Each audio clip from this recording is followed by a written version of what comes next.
Assalamualaikum warahmatullahi wabarakatuh. Kembali lagi bersama kami Ngode. Mari kita ngode. Kali ini kita bakal bikin tutorial atau sekedar sharing code aja sih, tentang cara bikin aplikasi chatting menggunakan Firebase. Kita pakai Firebase biar gratis dan simple aja sih, biar kita codingnya full di mobile aja, nggak perlu pakai coding di sisi server. Untuk Firebase sendiri kalian bisa baca tutorialnya di website resminya lah ya, terus kalian integrasikan ke project kalian. Nah, kebetulan gue udah bikin projectnya, gue mau share aja codingannya sambil kita lihat bareng-bareng gimana sih aplikasinya gitu kan. Aplikasinya sangat simpel. Nih gue kasih lihat aja, ini gue run lewat handphone, yang videonya gue tag di sini.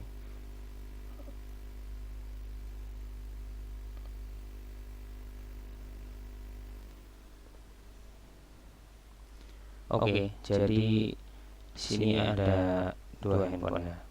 Satunya akan saya loginkan sebagai user 1, satunya lagi login sebagai user 2.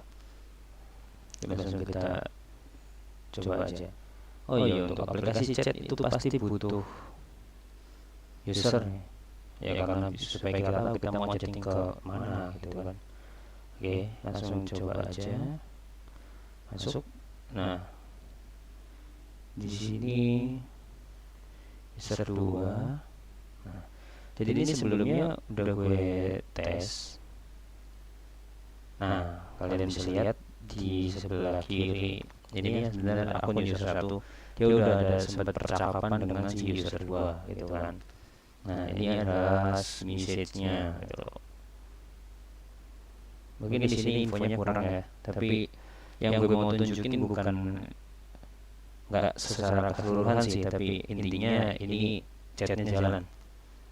Ya, taunya jalan adalah gini, kalau sebelumnya kita misal di sini belum ada list sama sekali,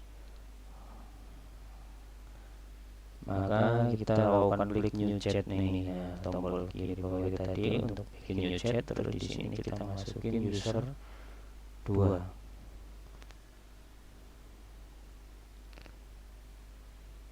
Nah, maka dia akan menuju ke ruang chat, ruang percakapannya dengan user 2 intinya itu. Nah, ini tadi gue udah tes, jadi udah ada teksnya.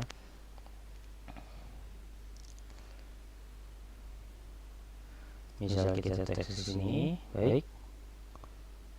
Nah, maka di user 2 dia dapat message terbarunya. Nah, kalau kita buka, ada. Terus misalnya balas, baik, balasnya apa ya? Sip, gitu. Dia muncul. Dah, sesimpel itu yang yang sudah gue buat dan akan gue share ke kalian. Jadi kita langsung saja ke pembahasannya. Kita mulai bedah code-nya.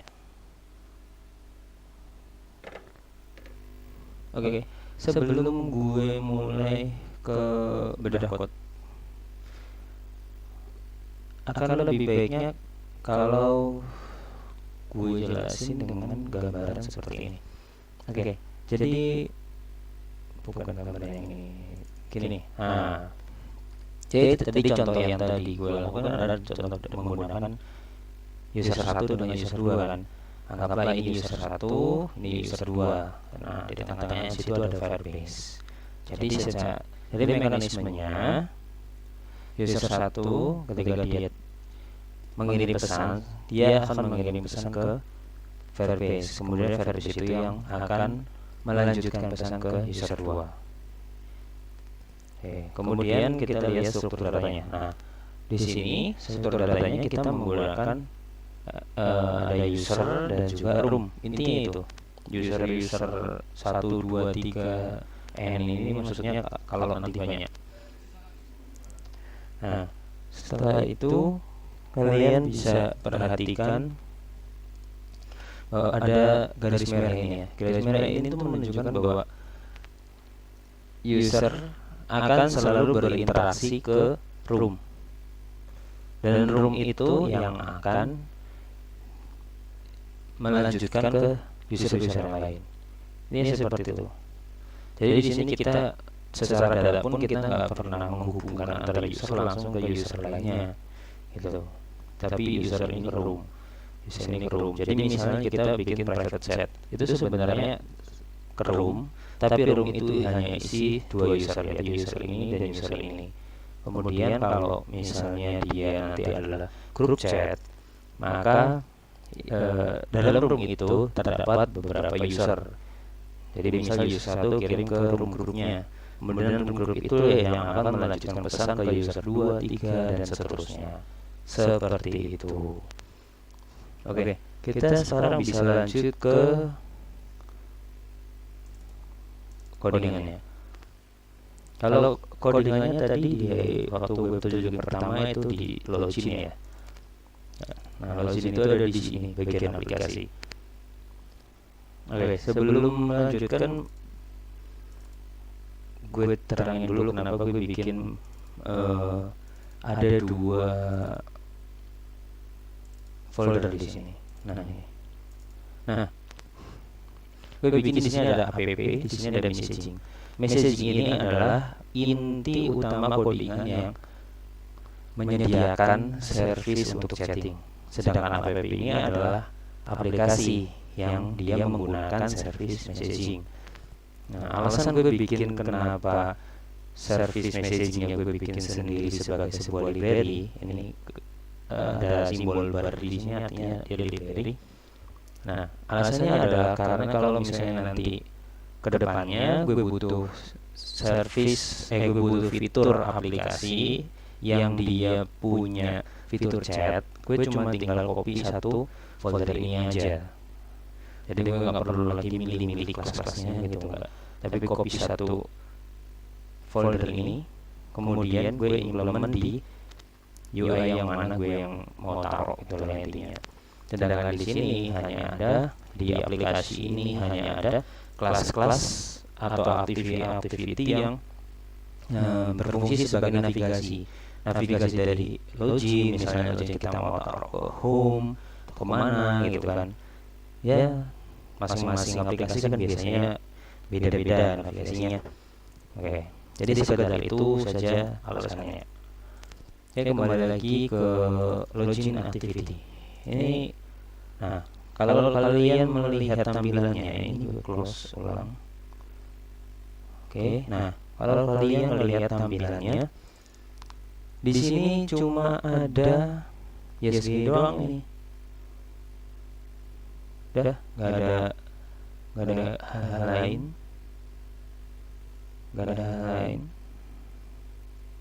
Bentar, gue masih. Oke, masih jalan. Ya, benar. Oke, lanjut. Oke, kalau kalian lihat di sini login activity hanya sekedar ini aja. Iya, memang sekedar ini aja. Itu karena di sini hanya kita butuhin untuk menginisiasi user pada handphone ini gitu. Ini kita mau pakai handphone ini sebagai user siapa gitu. Kalau dalam kasus ini ya contohnya user 1.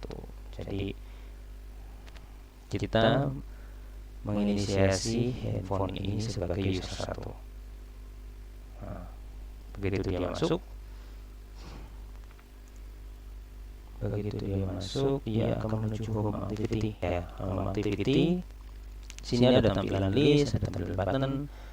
Nah, yang perlu kalian, kalau kita lihat sekilas memang simpel di sini ya, memang karena codingan terkait chattingnya itu nggak terdapat di kelas ini gitu loh, karena memang udah seperti yang gue bilang, gue kelompokin ke dalam kelas library si messaging. Jadi adanya di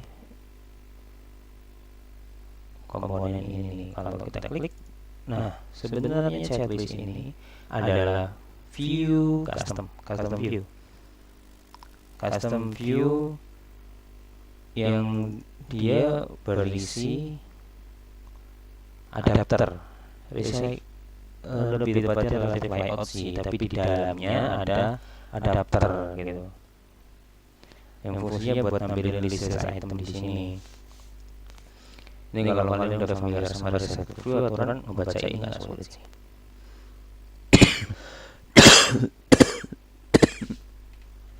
Oke.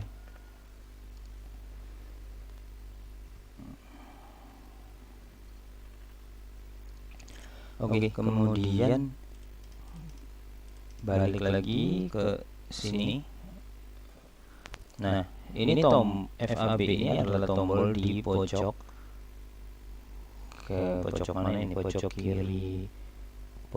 kiri atasnya, pojok kiri bawah. Salah pilihnya. Pojok kanan bawah. Benar. Jadi FAB ini adalah tombol di pojok kanan bawah ini, yang dimana kalau kita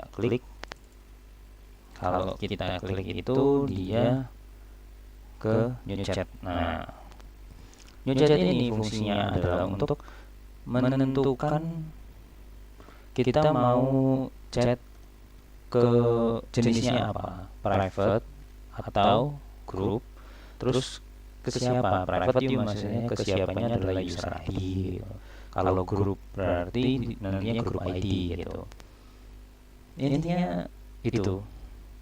Terus kalau contoh tadi kan gue masukin user 2, itu artinya gue melakukan private message ke user 2 dan mulai chat. Nah, tombol mulai ini dia akan melempar balik hasil dari pilihan di komponen opsinya tadi, dilempar balik ke aktiviti sebelumnya sebagai result. Jadi balikannya ada parameter room type sama set ID. Nah, kita balik lagi berarti ke home. Nah, di home udah ada on activity set. Nah, kita bisa perhatikan di sini request code-nya sama, ya. Request code-nya sama. Kemudian parameter balikannya kita ambil. Setelah kita ambil ini, kita akan langsung memanggil aktiviti selanjutnya, yaitu chat activity menggunakan parameter yang sudah kita peroleh. Klik. Nah, ini adalah tampilan di sini sebenarnya. Oke, nah di dalam sini kalian bisa lihat kalau ini juga nggak terlalu banyak ya. Untuk ukuran coding 100 line itu nggak banyak loh, karena ini pun metode gitu. Jadi kalian perhatikan tadi parameter yang kita udah dapat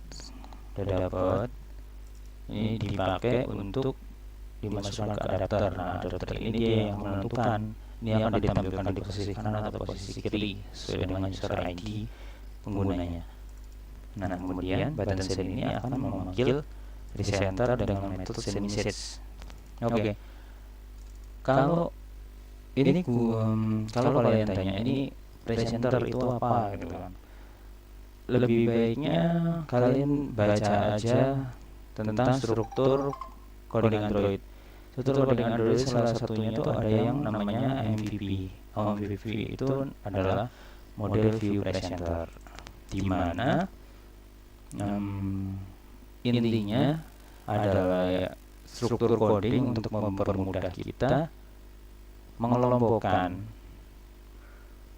antara view, model dengan logika. Gitu loh. Jadi kalau misalnya nanti kita cuma ubah view, ya kita tidak akan berimpact ke modelnya, struktur datanya maupun ke logika aplikasinya. Tapi sebaliknya, kalau misalnya kita mau mengubah logiknya doang, ya view tidak akan berubah gitu loh. Mungkin gini, dalam coding yang gue share ini tidak sepenuhnya MVP. Mungkin ya, karena gue sendiri belum bisa dibilang belum cukup berpengalaman maupun belum banyak explore gitu loh tentang MVP yang optimal itu seperti apa gitu loh. Cuma konsepnya yang gue adopsi dari MVP gitu loh. Jadi maaf kalau ternyata codingan MVP-nya jelek nih gitu. Apa ya itu adalah kekurangan saya. Tinggal kasih aja komentar, nanti baiknya gimana nanti gue ikutin gitu.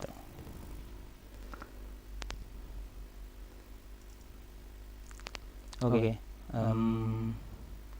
Ini hanya sekedar metode ya bukan sekedar sih, tapi memang metode yang dibutuhin itu simple lah maksudnya ya. Ini ada user ID, set, ini buat metode parameternya. Terus di sini ada metode onGetMessages. Nah, jadi secara umum gue mau jelasin kalau pertama kali kita ngebuka activity ini, maka yang pertama kali yang terpanggil adalah ini sebenarnya. Bukan di luar behavior activity-nya sendiri ya, maksudnya action secara logiknya di dalam si predator itu dia akan mengambil ini. Ini adalah metode balikan yang membalikan daftar percakapan terakhir. Hanya di sini bentuknya list, jadi percakapan terakhir itu ada beberapa. Gue lupa limitnya berapa, jadi kalian lihat aja di dalam. Terus, nah ini adalah metode ketika yang akan terpanggil ketika kita mendapatkan pesan. Jadi misal ada user, ini kan user 1, tadi user 2 ngebales, maka di user 1 metode ini yang akan terpanggil get message ini. Nah, on update message ini niatnya sih dipakai untuk ngubah status. Kayak misalnya kalau kita bikin kalau seketika handphone itu mengirim, maka statusnya akan bentuk jam gitu kayak di WA misal koneksi bermasalah kan bentuknya jam gitu. Tapi kalau sudah terkirim, maka dia akan centang 1. Kalau sudah diterima dengan orang tujuan, maka akan centang 2 gitu. Nah, niatnya ini dipakai untuk mengakomodir hal tersebut. Cuma di sini belum terpakai lah. Cuma di sini belum saya gunakan karena kita belum sampai tahap ke status message-nya gitu.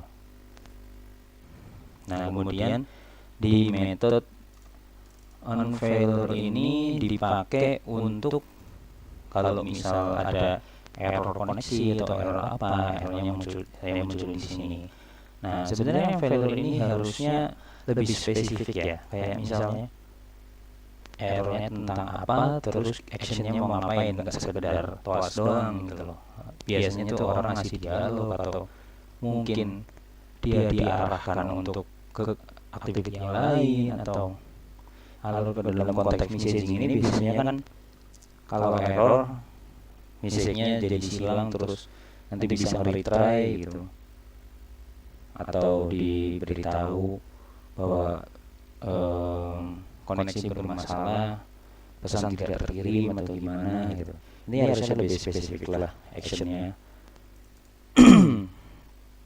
Cuma karena ini buat sampel aja dan buat permulaan, gue bikin kayak gini aja supaya tidak terlalu kompleks. Oke, setelah itu udah sih, dari flow-nya kan udah sampai sini, udah mentok, udah selesai. Nanti untuk dalam-dalamnya, untuk metode ini gitu kan, kalian bisa lihat sendiri di source-nya. Dan terus, nah kita menuju ke sini. Gue mau buka ini semua supaya kalian itu bisa melihat seberapa banyaknya kelasnya. Ya kalau menurut gue sih untuk ukuran aplikasi kelas segini itu nggak banyak. Karena kalau kayak ukuran model itu ini kan fungsinya jelas gitu kan. Cuma buat nampung data gitu. Jadi ini nggak mungkin banyak. Yang kemungkinan banyak adalah di area core ini, di developer core. Di UI pun harusnya tidak banyak karena dia implementasi event ataupun interface gitu kan. Event. Oke, jadi ya sekedar itu aja yang bisa gue sampaikan. Silakan di download source-nya dari link yang udah gue cantumin di bawah deskripsi. Kalau ada pertanyaan silakan bertanya. Kalau mau custom silakan di custom sesuka hati. Dan selamat belajar. Assalamualaikum warahmatullahi wabarakatuh.